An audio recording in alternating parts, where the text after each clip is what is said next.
सभापति महोदय, मैं वित्त विधेयक का समर्थन करने के लिए खड़ा हुआ हूँ।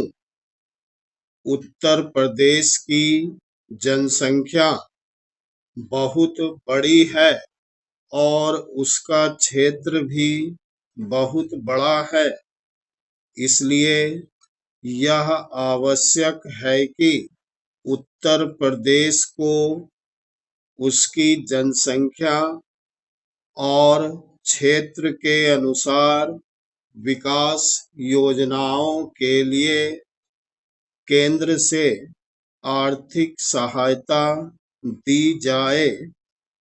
इसके बिना उत्तर प्रदेश की उन्नति होना असंभव है। भारत का किसान इस देश का जीवन है। किसान पर ही सारी खुशहाली और उन्नति निर्भर करती है। अगर उसका जीवन समृद्ध होगा तो देश भी समृद्ध होगा। इसलिए यह आवश्यक है कि किसान के दैनिक जीवन की चीजें सस्ती हो और उसके खाद और कृषि यंत्र आदि सस्ते दामों पर मिल जाए। पानी के लिए उसको भगवान की तरफ न देखना पड़े, बल्कि उसको सिंचाई के विषय में आत्मनिर्भर बनाया जाए। जब तक किसान को पूरी सुविधाएं नहीं दी जाएंगी, तब तक देश उन्नति नहीं कर सकता है। मेरा यह भी निवेदन है कि जिन परिवारों में खेती का काम होता है, उन परिवारों के बच्चों को कृषि विभाग में नौकरी देनी चाहिए। यह मैं आवश्यक समझता हूँ, क्योंकि उन्हें कृषि के बारे में व्यावहारिक ज्ञान होता है।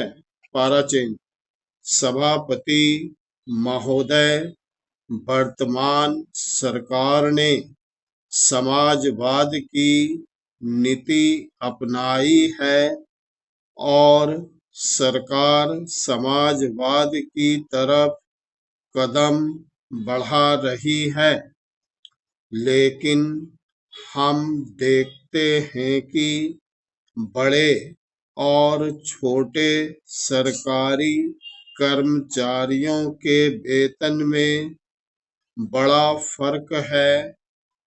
कुछ अधिकारियों का वेतन हजारों में है, जबकि चपरासी आदि छोटे सरकारी कर्मचारियों को सिर्फ 5,000 या 7,000 रुपये मिलते हैं।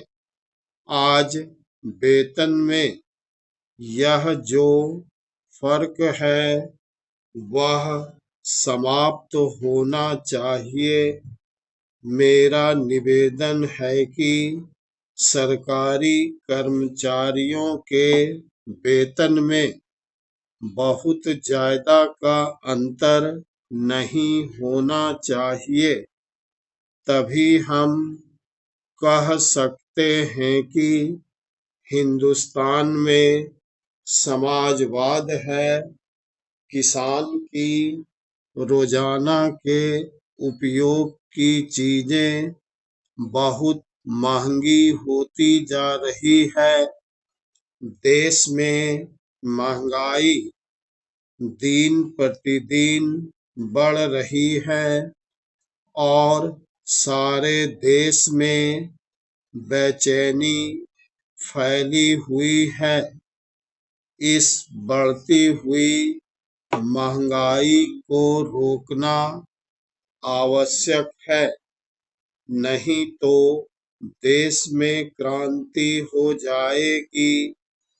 आप इस सच्चाई को छिपा नहीं सकते कि आज देश में चारों तरफ बड़ा असंतोष है और लोग बड़ी आशा से हमारी तरफ देख रहे हैं, लेकिन महंगाई हमारे नियंत्रण से बाहर होती चली जा रही है।